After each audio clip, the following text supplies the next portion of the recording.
Hey guys, thanks for tuning into Fit Club. Tonight we have special guest Nikki Sharp. She's the best-selling author of 5-Day Real Food Detox. Stay tuned. You're tuned into Black Hollywood Live, Fit Club.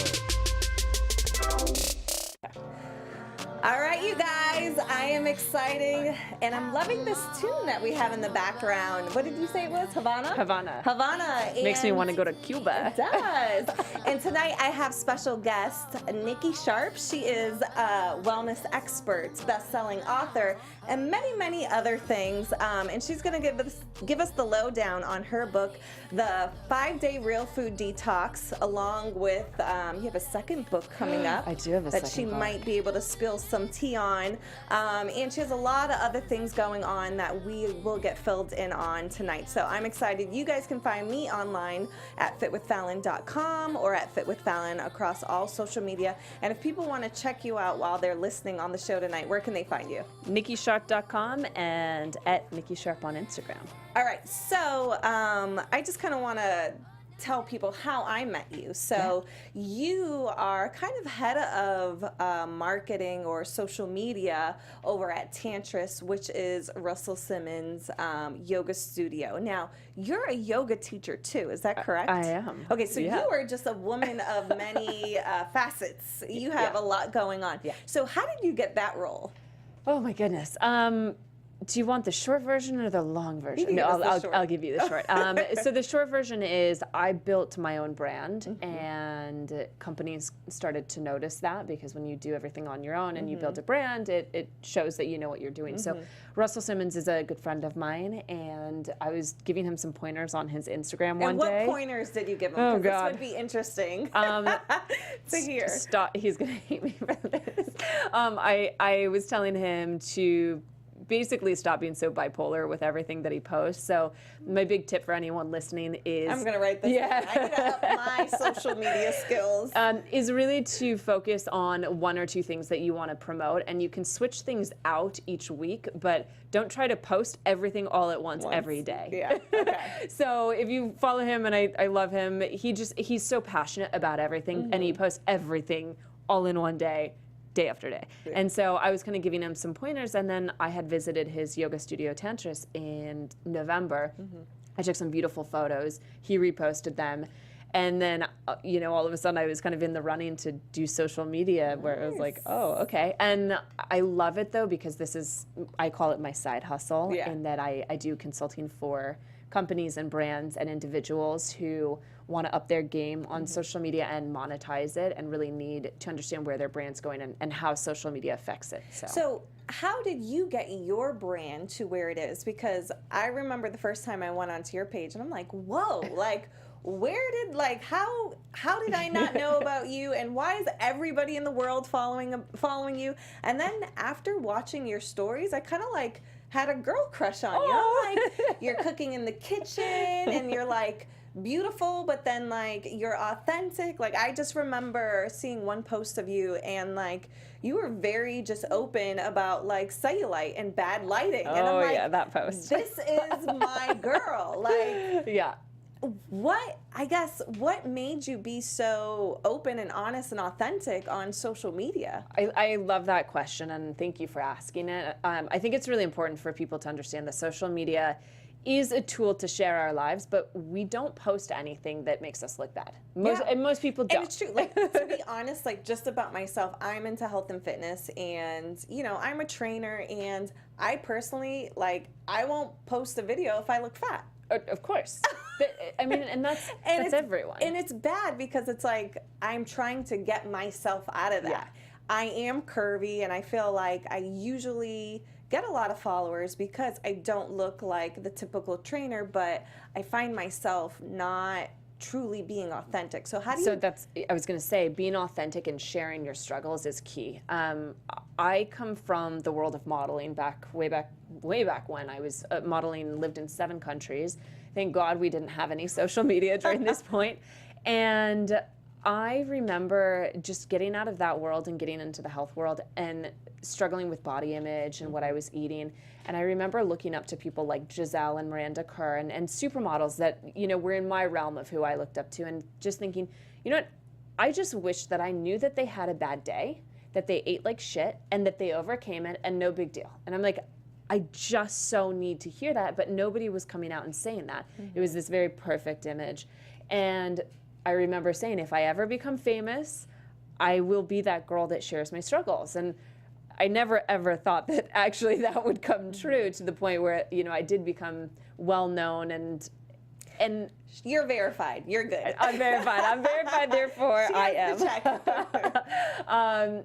It is, to me, it's really easy to get also caught up in the whole Instagram world and social media, where, of course, I don't want to post myself if I don't look good, but there are times where I need to give myself a reality check to be like, hey, I have stretch marks. Hey, I get bloated as F, like everyone else. And I think that social media is an incredibly powerful tool, but I think that if you can use it and share your authenticity and show that even if you look perfect on the outside, like we all struggle with literally the same thing. All of us, all the same thing. And so if I can utilize my followers and share my authentic truth and self and things that I struggle with, I know that even if I help one person, that it was worth it. Yeah. And that's not to say like my profile's not beautiful and I don't post beautiful photos, but I also like to be flirty and fun and sexy and make health look sexy. Yeah. Because I think that it's really important. And yet you do that. You Oh, make it look yeah. very sexy. It's just because I was holding my boobies in one of the photos. I did see that funny. That was pretty sexy. But you make even vegetables look sexy. Like I Yeah. see you posting about like ugly vegetables. You get some ugly vegetables every Imperfect week. produce. Yeah. I love it because it's just showing that health and wellness is silly, it's fun, it's sexy to me. I think that it's sexy to take care of your body, and I think that when we shift our mind frame of we do things because we don't love our body, like I don't love my body, therefore I'm going to work out. If we can shift it to no, I love my body, therefore I'm going to work out, you start to actually see the results at that point. So where are you originally from? Because I know California is all about health and wellness, but you know, I'm a small town girl from Worcester, Massachusetts. Were you born here and raised here, or where are you from? I'm originally from Boulder, Colorado. Which actually, I think my roommate is from Boulder. Oh, really? Yeah, that's Funny. that is funny. We'll have to chat after. Yeah. So I'm from Boulder, Colorado. It is a very, very active place. And I grew up in a very active family. My father rock climbed. My mother actually, fun fact, went to the Olympics for cycling, 1984. Shout out, Mom. What's her name? Muriel Sharp. Oh, that's cool. I'll have to look And her then my stepdad always hates me for doing this, but he was also a bodybuilder. So I grew up in a family, you know, of health and wellness, but I rebelled against it. I think anytime you're like in it, you're like, get me out of it. So it took me many years to really start to appreciate it. And it was only starting to appreciate it once I didn't have my health. Okay, so when you say you didn't have your health, what happened? I was modeling. I was not treating my body with respect. I had, you know, huge body dysmorphia, as you do when you're super skinny. And it's not that I was necessarily doing incredibly bad habits, but it's hard when, like at 22, I was modeling internationally, and then you're comparing yourself to 13, 14-year-old girls. Yeah. And it's like, they literally haven't gone through puberty yet. Yeah. So that was tough, and you start to look at yourself in different lights, and so you try all the, like I had tried every diet under the sun, and you soon realize diets don't work. So I started learning about health and wellness. I was in Colorado on a little sabbatical from modeling, and I ended up just falling in love with it because it made me feel so good, and I'd never had that feeling before. So what was the first thing that you turned to that you realized, okay, what you're eating or nutrition can actually make you feel good both inside and out? I had an aha moment, and everyone's gonna laugh when you hear this. An aha moment, light bulb, like ding. Good food makes you feel good. Bad food makes you feel bad. And it's like one of those crazy things where you're like, duh, but we all need to have that. And I was living in London at the time, and I remember going home so hungry to the point where I actually had a few things meal prepped, and I went and made this beautiful salad, and I felt so good afterwards. And it was this light bulb moment Whereas normally when you get home and if you're starving and you eat whatever, you don't feel good. And when you're hungry, your body craves sugar. Yeah. Right? So that's when we're like, give me Carbs, literally sugar, anything. So it was a really big light bulb moment exactly then to be like, no, it's like food is more important than exercise to me for starting off. Yeah, no, I because agree. what you put in your body, like within my detox, in 5 days you feel amazing. Absolutely amazing. Yeah, that kind of reminds me. I remember I had John Sally on the show, and he said to me that, you know, if you were dying in the desert and you needed something to drink, your body isn't saying, get that Coca-Cola, you need a Coke. No, your body's saying, I need water. Yeah. Nothing else, water. You need water. So we really do the basics. But I think, you know, society, you know, comfort food and, you know, marketing of certain foods, they kind of sensualize food into thinking that we want or need other things, like a Carl's Jr. burger, a sexy, you know. I mean, I grew up eating those things, and I looked forward to it every week, and I'd be hungover, and I'd go get my Carl's Jr. $6 burger, and you know, and then you start to realize that, and I try to share this in the sense that it's not this like big overhaul change you need to do. It's just you start to think, oh, I don't know if I actually feel that good. I don't have energy. Granted, I know I was hungover, but I would feel crappy for the rest of the day. Whereas now if I drink and I'm hungover and I have a really nourishing breakfast, I can go work out still, and you know, by 2 o'clock I feel great. Yeah. So it's all about putting the right things in, and it's hard because we've been brought up literally from the time we were born that we celebrate with food. So we celebrate with cake, we celebrate you know, with things, we do barbecues, and so it's hard to not have some form of issues with food and wanting to lose weight or gain weight or whatever it might be, because there's so much emotional attachment to food. Like we celebrate when we're angry, we eat it. When we're sad, we drink alcohol. When you miss home, I'll cook my mom's favorite meals. Yeah, comfort food at night, comfort food in the winter. So there's a lot going on with food, and so that's really where I try to come in and just teach people, like, hey, let's do one step at a time. It's all about balance. So what made you decide, okay, it made you feel good for you, but now I want to share with the world and write a book? The book came after I wrote an ebook, and I started a blog originally, just sharing these little recipes. I took all the photos on my iPhone, uploaded it, and it was just a way for me to share what I was doing. So did that, and then in December, I ended up writing this ebook called The 5-Day Detox, and there was nothing on the market like it. It was a few years ago. I was living in London. Juicing was not a thing yet. Smoothies were not a thing yet. And the only there were literally 2 cleanses on the market. There was one by Shape Magazine, which was saying have a piece of salmon and like 6 spears of asparagus. And I was like, no. No.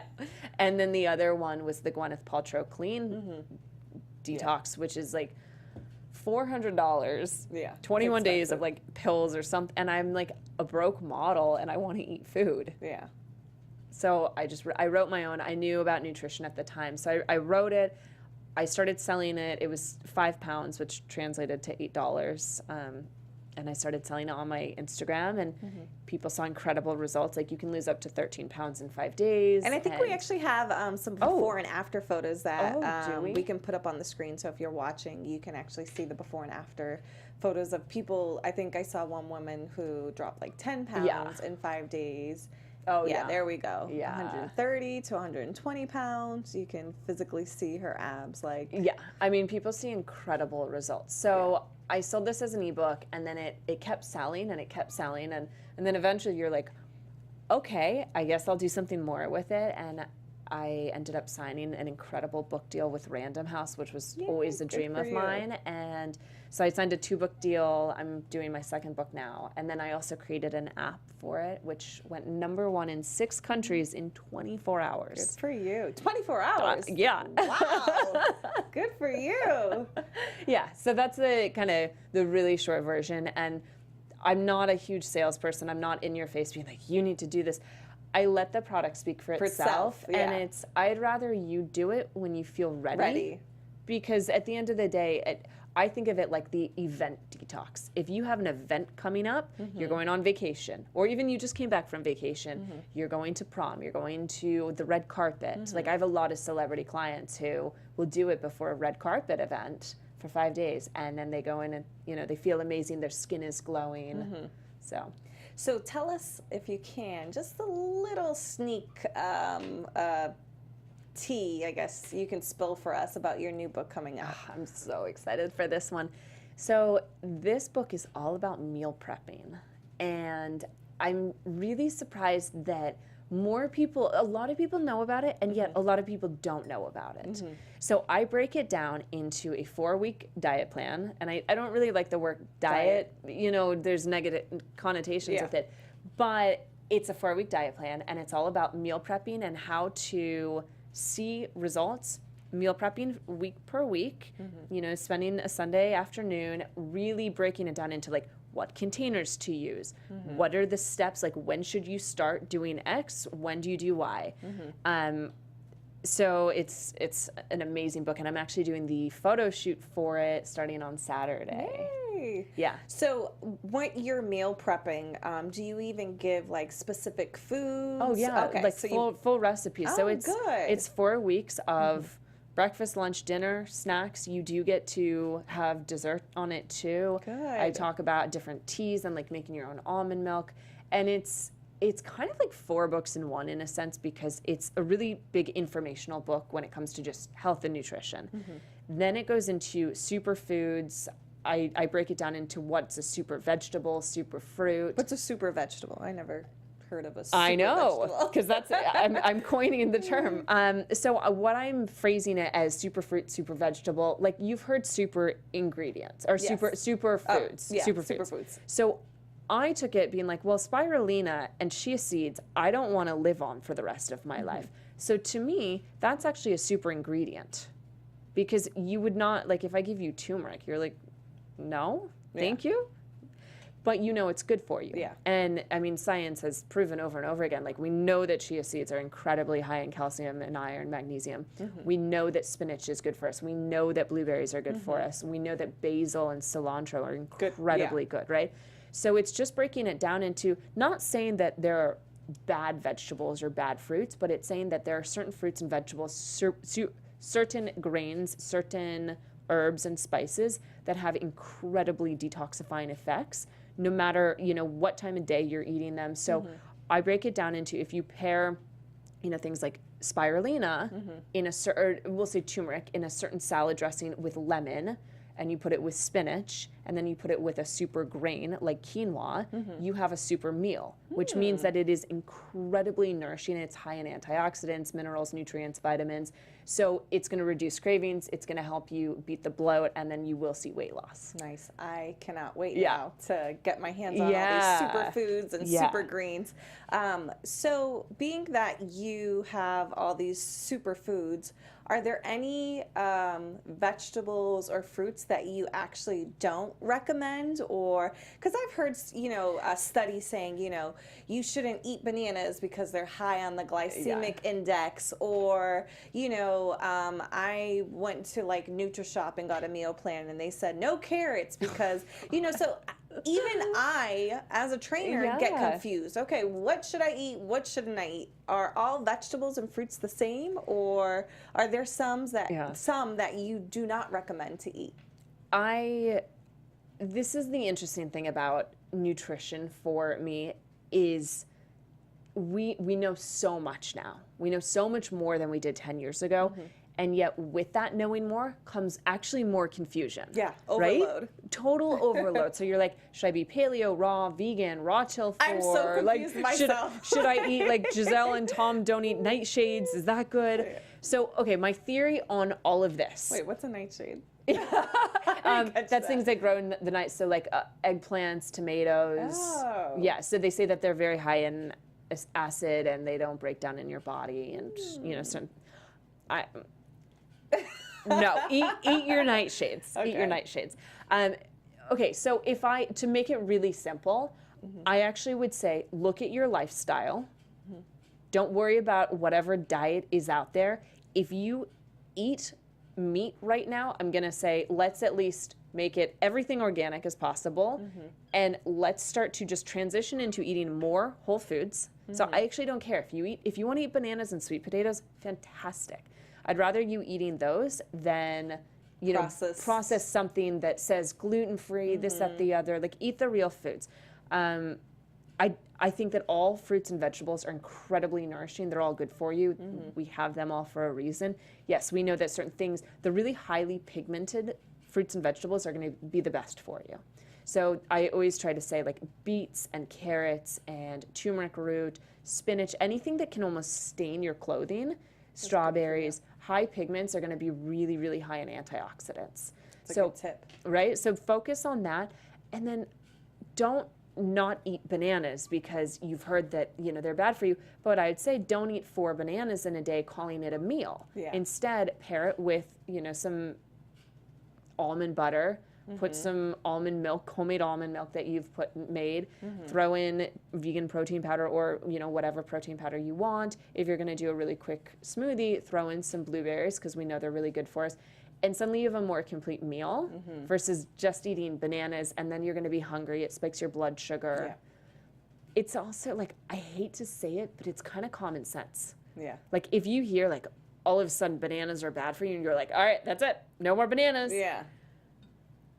A little common sense. I love that you just said that. Like, look at your lifestyle and try to just take it whole. Don't prescribe to one, I guess, way of eating. And I think that's something even I have been struggling with. We were talking prior to the show about What the Health, and we talked about it on this show, and it was amazing. And I do believe the vegan lifestyle has bonuses. But I'll be honest, I am struggling. I went vegan for 3 months. And, I did see great results, but I went on vacation, came back, and then the whole not eating eggs, I did okay, and now I'm starting to eat eggs again, and it's just like, I feel like it's kind of too much all at once. And now I'm kind of starting to settle into the organic and pescatarian way. And I feel like my body is responding well to that without being, like, overwhelmed. Right. So I really like that you said that. It's trying to go more whole, more natural, and not, like, being extreme and just taking everything out, unless that's your personality. Because some if you are like that cold way. Turkey, then do it. Go cold turkey and whatever it is. I just have found with clients that I work with, you get more lasting success when you look at what your lifestyle is and you start to make small changes. So if you are eating eggs and meat, okay, I'm not going to say stop eating it overnight, but I am going to say if you're going to 100%, you need to be having pasteurized organic eggs. To me, that is not even an option not to. If you're going to be having meat, do not be buying meat from the grocery store and going out every night like, I need my protein and all of that. Instead, try to cut it down and have quality versus quantity. So having farm, grass-fed, farm-to-table style food, and then make that change and see how you feel. Yeah. Because what we were discussing is that sometimes, when you go from one extreme to the other, just because it says vegan on it doesn't mean it's not processed. Right. And I started realizing that too. I think I bought, it was really good. I bought some tempeh, fake bacon. Oh, yeah. And I was looking at all the ingredients. I'm like, what? How do you pronounce that? What is that? Yeah. I was, like, really confused. I mean, so it's... so I knew it was processed. Like, so look at the ingredient list. If you can't pronounce it or it's really long, don't eat it. Yeah. That's why going back to this whole thing of we have to cook our food. We have to know where it comes from.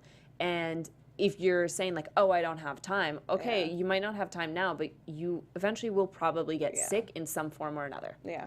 I was telling my boyfriend too, when we buy our house, I want to start a garden because I don't trust food anymore. I'm like, I'm just going to grow my own vegetables. Well, and even what's really sad is that even in a lot of restaurants and places where you do get, organic food, there's no regulations on it. So unless you actually know the owners and you're like, I know you're going to the farmer's market, but I really do. And I think this is why people follow me, is because I am very real and saying, look, you don't need to make this crazy overnight change, because I think it's unrealistic to people. And I've done the same. I went vegan, I went raw, I've done all these different things. I went raw for a little too. Oh man, that was intense, right? And what I found is that if you go to extreme, you're gonna go. You literally bounce back to the other way, and it's like working out. You know? Exactly. You're like, I'm on this fitness journey. It's January 1st, and you work out 7 days in a row, and then you burn out in like 3 weeks. Yeah, and then you're done, and you're like, screw it, I gained the weight, whatever. I'll wait till next January. Right? Instead, it's like, okay, well, let's focus on getting. I always say, get 3 colors at each meal. That's it. I don't even care what you're eating. I just want you to focus on having 3 colors. Yeah. So if you guys are not taking notes, take notes. Yes, 3 notes right now. Each meal. I love that. It really is quite simple, and I feel honored that people follow me and I get to share this sort of message, because I've been through the ringer when it comes to health. I've tried every diet under the sun. I've been vegan, I've been raw, I've been more paleo. So what are you now, if you don't mind me asking? So, and this is the funny thing, I get a lot of people asking that. And because I can't tell on your Instagram. Right. I'm like, is she vegan? I think she is. Yeah. She's vegan-ish. I would say I'm veganish, and the reason that I don't kind of come out and say this is what I am is because I think that people's bodies change. I think that what you crave changes, and like the seasons, when we eat things in season, we naturally start to not crave certain things during winter, summer, all of that. So, and I also I want to be a guiding light and share the knowledge that I have, but I don't want people to judge me from my life. Yes. Because at the end of the day, I'm doing what works for me right now. However, that being said, a plant-based diet absolutely is what I prescribe to. Yeah. I call myself, and this pisses off a lot of people, but I call myself a vegan who cheats. Because and my vegan friends. Now I feel better. Now I feel better. I love it, because I was really struggling, Nikki. I was really struggling. But I think I can subscribe to that term too. I mean, for me, what that means is I eat vegan most of the time. I feel healthiest. I have the most energy. I don't crave anything. Yeah. But I'm not anal in the sense that but I'm very, very cautious about if I am not eating vegan food, like if I am eating a little bit of meat, it's like once a month, and it is the best quality you can get, right? Eggs that like have to be the best quality. If I'm traveling to Europe, for example, I am a lot more likely to have a croissant and cappuccino sitting by the Eiffel Tower than I would be here, because it's smaller portions, it's better quality. And you'll burn it off. You walk all over the place. Exactly. And so here's a fun thing that people ask me all the time. What's the best thing for us to eat for our health? What would you say? The best thing that you can have for your health? For your health? Vegetables? Okay. So I also challenge everyone watching, what's the best thing that you can eat for your health? My answer surprises a lot of people, and it's kind of a trick answer.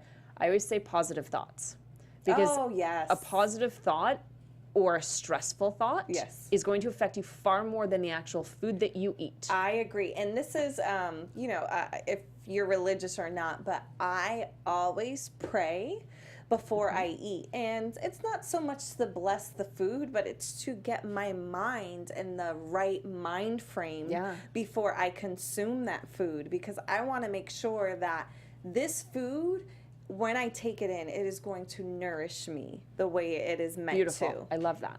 I love that. And it's taking a moment to say, I'm thankful for this food. I'm thankful, that I'm going to eat it. I'm going to slow down.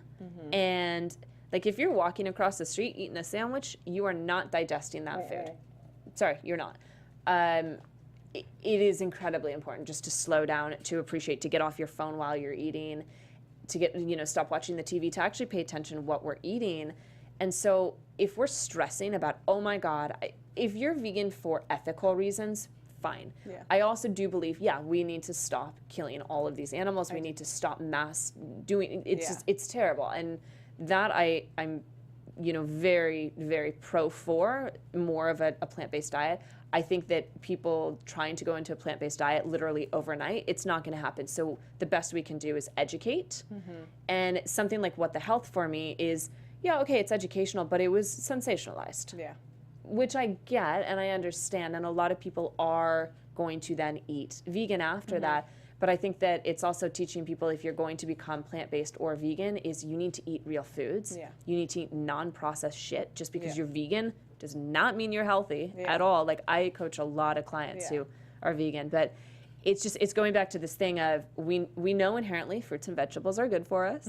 We know that certain things are not, and we know that if it's processed, it's probably not. So we also know that animals are typically, full of stuff that we don't want in our body. And so if we slow down, we pay attention to what we're eating, and we think positive thoughts, and we're not stressed about, oh my God, I ate a piece of gluten, I'm gonna die now.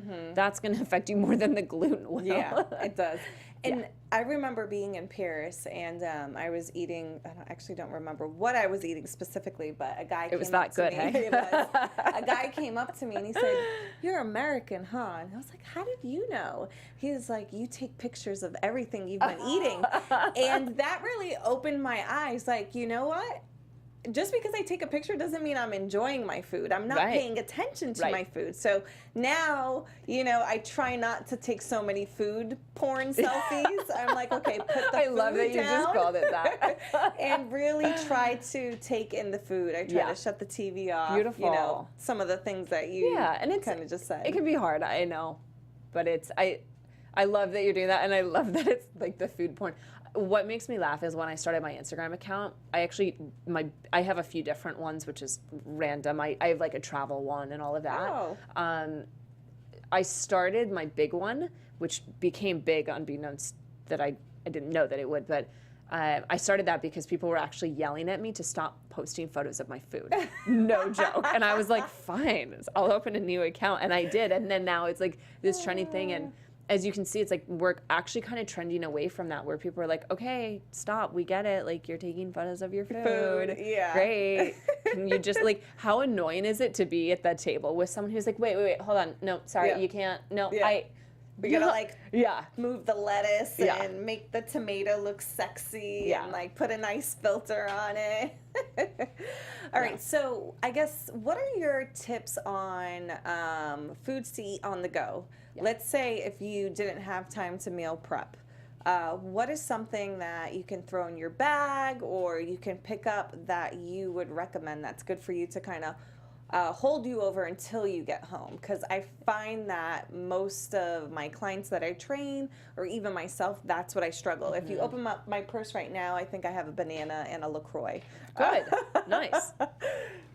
So what would you suggest? So, fun fact, go to a gas station. All across America, we have gas stations. In almost every single one that you can go to, try to go to one that's a little bit bigger. You can always get raw almonds. Yes. You can always get a banana, and you can always get a bottle of water. Okay. Airplanes too. You will always find those. Those are things to take bring your notes notepad for. out again. And I say that do a banana over an apple because a lot of times the apples are not wrapped. You don't know how many people have touched it. You don't really have a way. I didn't think of that. Yeah, you don't really have a way I'm happy I got a banana today. Yeah. So that is the easiest one. Raw almonds, banana water. Anywhere you go, pretty much across the country, you can find that. Airports, gas stations. What about like dark chocolate almonds? I would actually say no to those because if you look at the ingredients list, instead of it just being chocolate, which normally should have 5 ingredients in it for a bar of chocolate, they put all these other things in it. So it's, instead of looking at the calories or the fat or anything like that, I actually say look at the ingredients list. Dark chocolate, 70%, definitely. If you have a sweet tooth, absolutely grab a bar of that. I think that, if you're, let's say you're running errands, you need to stop off, grab lunch somewhere. Again, going back to this, how many vegetables are in it? I always ask to modify too. People are terrified to do it, and I'll be like, for a salad, I'll be like, oh well, can I actually get the bread on the side? Like, if it comes with like a little crostini, or the dressing on the side. Can I get the dressing on the side, and can I get an extra side of avocado, or can I get? Do you guys have quinoa by chance? Can I have some quinoa? Do you have brown rice? Sushi restaurants, I always ask if they have brown rice, they'll happily make that with brown rice, or if they don't, you can say, can I have it with half the rice? And you still get the same great flavors. You still get to dip it in the soy sauce, whatever it is, and it's just half the rice. I love that. Or you ask, can I have some extra cucumber in it or whatever? So there's all these little tricks of don't be afraid to ask to modify. And and really try to focus just on the actual vegetable content, and then if you can get some sort of plant-based protein like beans or lentils or quinoa, that's going to be a really good bet, because that'll like tie you over, really high in fiber. So the whole paleo thing for me is, if it works, fine, but most people are not getting enough fiber in their diets. Yeah, that's true. Do you prescribe then maybe psyllium husk as fiber, or is that a bad thing? No, it's definitely not a bad thing. But I would say if you're eating enough fruits and vegetables and whole grains and, you know, things like beans are this magical thing. And I know that, you know, the paleo community is super, super against it. If you get beans, you soak them and then you cook them, it takes away a lot of the gas and bloating that you might get. But beans are the only food on the planet that have the highest protein to fiber ratio. Oh. That's good to know. It's like 15 grams of protein versus fiber, which is unheard of in any other food, meaning that it's going to, you know, cleanse out your digestion. It's going to help you digest food quicker, metabolize everything, and it's protein. So, you know, there's certain things like this, like beans, lentils, quinoa, amazing sources of protein, and you can get those. Like if I'm on the go, if I flew into another city, I'll go to Whole Foods or any sort of grocery store, and if I can grab anything, it's like I grab carrots on the go. I will grab hummus. Love hummus. Always get the organic hummus, the non-GMO ones. Yeah, because hummus again is one of those things that there's a lot of really bad ingredients. Yeah, there is, like stabilizers and nasties. Yeah. You gotta look out for that dangerous food. I know, it's scary. I am like a label connoisseur now. I just like go around just reading labels. It literally, I used to shop in like 5 minutes. I knew what I wanted. Now it takes me like an hour because I'm like, oh, but I don't know about this. But wait, what is that? I'm not So going back to Whole Foods then. Yeah. A Whole Food isn't gonna have the label, and it's not gonna have all of this nasty shit in it. You know? So we have only a couple minutes left, but I have a couple more questions. Yes. As far as meal prepping, I personally, I get sick of eating the same things over and over. So what are some tips to meal prep in a way where you can switch it up and not be confined to eating the same meal every day for like a week? Right. This is why I'm super excited about my book, because I break it down exactly for that, for the people that got so sick of meal prepping and eating the same thing. A tip would be, let's say you're making a salad for lunch. One day, switch up the vegetables so that, you know, you have tomatoes and chicken. The next day, put cucumbers and brown rice and black beans. And then the next day, again, rotate with that. And then the last day, we'll say, add on some avocado, put in some celery, and then change the dressing. And it's like you have the same thing. You've meal prepped like pretty much the base. You've meal prepped almost the exact same amount of ingredients, and you can take all the ingredients and just mix and match them and be like, well, today I'm going to have this. And if you don't use black beans, let's say in your salad, you can use them in a stir fry at night. So it's like you've still meal prepped them. You still get to use them. And you're cutting down actually on meal prepping lots of different things. And then switching up things like herbs, so cilantro, basil, rosemary, all of these delicious things. The taste will change, and then you can change up the dressings. Like if you add tahini into a dressing, it becomes it becomes creamy. Yeah. And suddenly it's like, whoa, this is a totally different dressing. Or even doing like a pesto dressing, and you let it like marinate on some zucchini noodles the night before. Suddenly you have this really incredible tasting pasta from zucchini noodles. You add some chicken or some tempeh. Yes, Simple. I'm getting hungry right now as you're talking. I'm like, okay, what am I going to cook for dinner tonight? Yeah, what are you going to cook? I'm thinking actually, I have some vegetables and I have this ginger dressing, and I think I'm just going to do some stir fry with the ginger dressing, and then maybe save some of the vegetables because you talked about tahini, and make a tahini salad tomorrow with it. Perfect. Or you can always like roast I always say roast a big ass batch of vegetables on like a Sunday. Sunday and Wednesday are my kind of two days, like meal prep days. Sunday nights and then Wednesday evenings. And you just roast a big thing, and then you literally have these delicious roasted vegetables that you can throw in stir fries or salads or eat raw or like dip in dressings. How do you feel about, I guess, frozen vegetables? Do you buy them in the bag? Yeah, Okay. or if you buy organic frozen vegetables, they're actually really good because they've sealed in the nutrients. Yeah. Okay. Yeah. I was unsure. I'm like, should I? Shouldn't I? But it makes life easier. Super. When And you know, it's like if frozen vegetables are going to get you to eat vegetables, then do that, right? Yeah, that makes sense. All right, last question. As far as like alcohol, you know, is there any tips that you can give us if we are going to drink alcohol? How should we have it? Like, do you do like instead of a margarita, a shot of Patron and like fresh limes? Yum. Can we have some of that right now? I know. Wait, maybe this. Right? Who knows? You haven't drank. Maybe this is something. Cheers. Cheers. Do you have any tips in terms of like alcohol? Because I mean, I'm social and I don't want to be a complete party pooper, but I don't want to poop out on all my fitness goals. So. Totally. So, and I love that you're saying that because it's relatable to your life, and that's what I keep saying This to show everyone. is just about me. It this is really about. I'm doing this for you so you can watch, but it's about me. Yeah. So make it work for your life is the big thing. If like I still drink, I still go out. Do not do any sugary sweeteners. Like, do not do cranberry juice or tonic. Those are going to make you feel like crap the next day. And if we feel like even tonic. Oh, tonic is super high in sugar. Super high. I did not know that. Why She's did like, I not "Damn know it. that? Damn it. Okay, because you would think soda water is good. Tonic has okay. Tonic so has soda a water. lot of yeah. So what I mean, if I'm gonna drink vodka, I would do a vodka soda with a lot of fresh squeezed lime to kind of counterbalance because there's lots of vitamin C in it.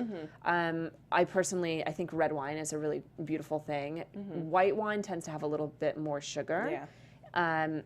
Try to keep it as clean as possible, right? So if you're doing a margarita, if you really, really, really want a margarita, have a margarita, right? But try to have a higher quality margarita from a nicer place versus, your like $5.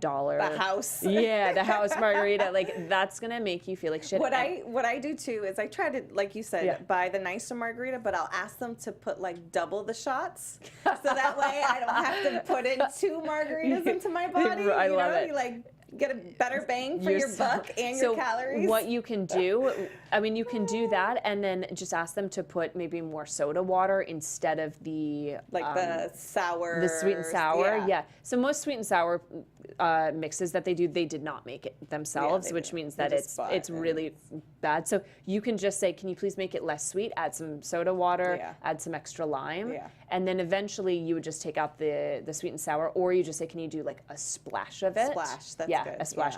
Anything that you're putting a lot of, like Cafe Gratitude actually has a lot of superfood drinks now. And so they're incorporating things like lemon and spirulina into drinks that still taste good, but are nourishing your body at the same time. I'm like, that's a win-win. I'm thinking about like making my own margaritas this weekend, giving me all these ideas. I know. I want a margarita now. That sounds good. We should go get one, a healthy one after this. A healthy one. All right. So unfortunately, we are out of time, but I had so much fun with you. I had so much fun too. Thank you for coming on, and please let everybody know where they can find you online. Social media, website. When they can look out for book 2, how they can get book 1, and the app that's currently out right now. So talk for 5 minutes. Yes. No. You guys can find me at Nikki Sharp on Instagram. Just search my name, nikkisharp.com. And book 2 is coming out in May, so stay tuned. But you guys will be able to pre-order it. Really, really excited for that. Maybe we can get a copy signed, give it away. Oh yeah, we'll definitely do that. That'll be fun. Go follow me, check it out. And I love when you guys all kind of talk to me online because I do what I do in order to help people. And if people aren't commenting to me and asking questions, I'm like, well, what am I doing? Yeah. So I love when people engage with me. So okay, well, thank you for engaging with me and us on the show, and hopefully we'll have you on again when your book 2 comes out. Thanks you guys for tuning in. We'll be here same time, same place next week on Fit Club. Take care. Woo-hoo. From executives Kevin Undergaro, Dario Kristen, Tiana Hobson, and the entire BHL staff, we would like to thank you for supporting Black Hollywood Live, the first online broadcast network dedicated to African American entertainment. For questions and comments, contact us. info@blackhollywoodlive.com. Like us on Facebook, tweet us, or Instagram us at BHL Online. And I am the official voice of Black Hollywood Live, Scipio. Instagram me at KingXOBay. Thanks for tuning in. Hollywood redefined. The views expressed here are those of the host only and do not necessarily reflect the views of BHL or its owners or principals.